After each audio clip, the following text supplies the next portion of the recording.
그 해병대원 순직 사건에 대한 수사 방해와 진실은폐에 대한 의혹 핵심 피의자인 이종섭 전 국방부 장관이 대사 임명장을 받아 해외로 나가려고 했는데 이미 공수처에 의해서 출국 금지가 되어 있습니다.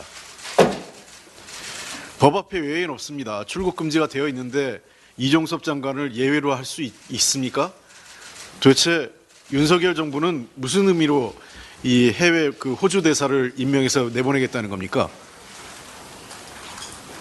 이미 출국 금지가 되어 있다면 인사검증 과정에서 모를 수가 없었습니다.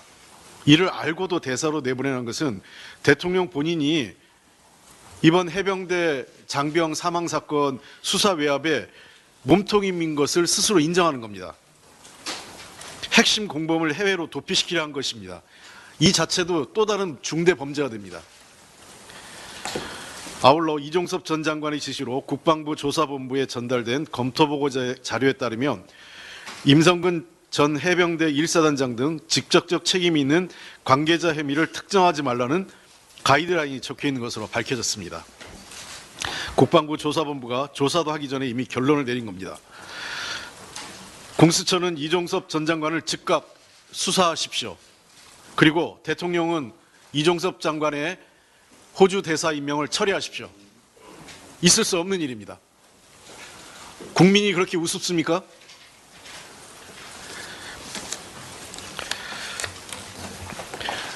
윤석열 대통령이 약속을 어기고 스스로 한 말을 뒤집는 것은 더 이상 놀라운 일이 아닙니다.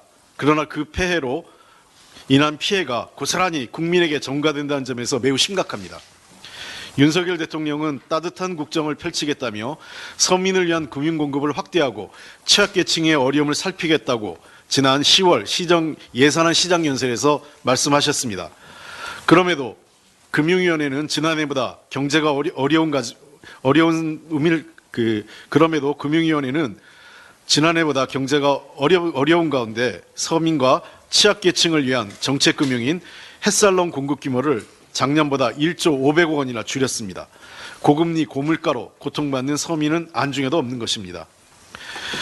저소득, 저신용 근로자를 위한 근로자 햇살론은 6천억이나 줄였고 대학생, 취업준비생, 중소기업 재직 청년 등을 위한 햇살론 뉴스는 무려 66.7%를 삭감시켰습니다. 말로만 서민을 위하는 윤석열 정부가 실효성 없는 정책으로 성과가 저조한 대통령의 국정과제를 살리기 위해서는 무리수를 남발하고 있습니다. 대통령이 전국을 돌아다니며 관권 선거에 열을 올리며 책임질 수 없는 공약을 쏟아내는 가운데 금융위는 서민금융진흥원이 주관하는 청년도약기금의 가입 요건을 중위소득 180% 이하에서 250% 이하로 완화한다고 발표했습니다.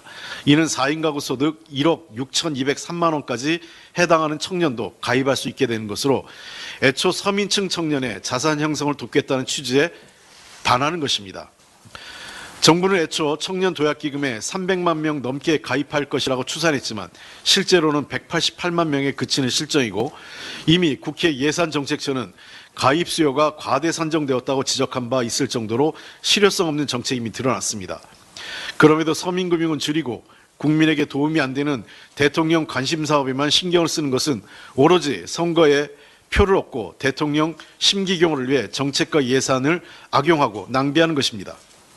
윤석열 대통령은 서민과 취약계층 보호라는 국가 역할을 내팽개치고 법을 위반한 채 선거운동만 하면서 허황된 얘기로 국민을 기만하고 있는 것입니다.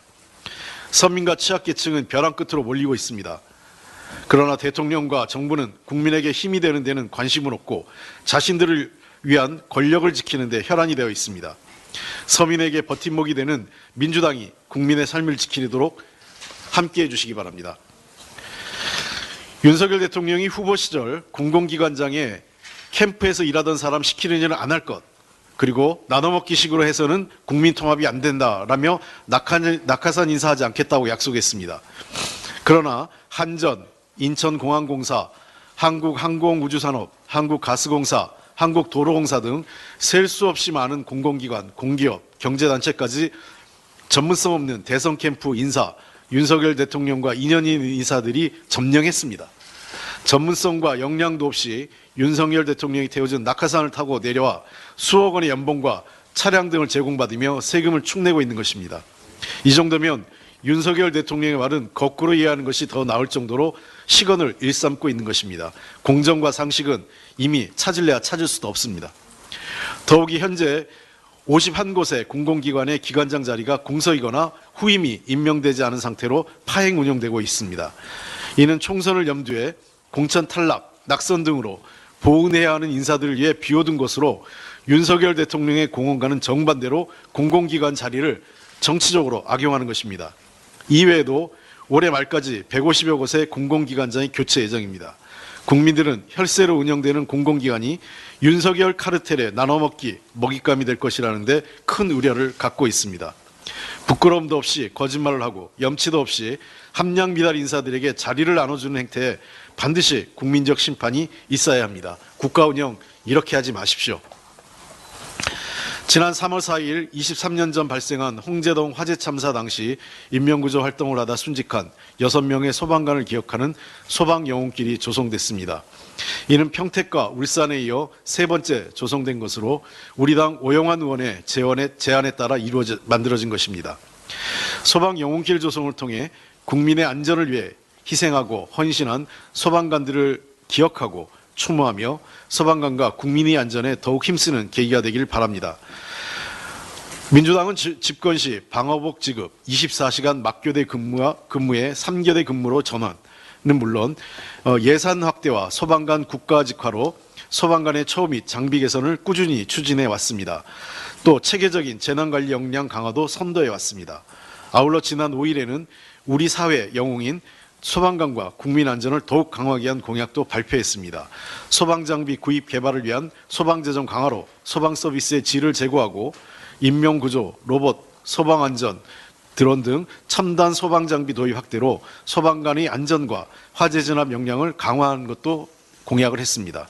아울러 늘어나고 있는 산불 조기 진압을 위한 고정익 항공기 도입과 신속하고 효율적인 재난 대응을 위해 소방공무원의 재난 현장 지휘권도 더욱 강화해야 한다고 지적을 했습니다.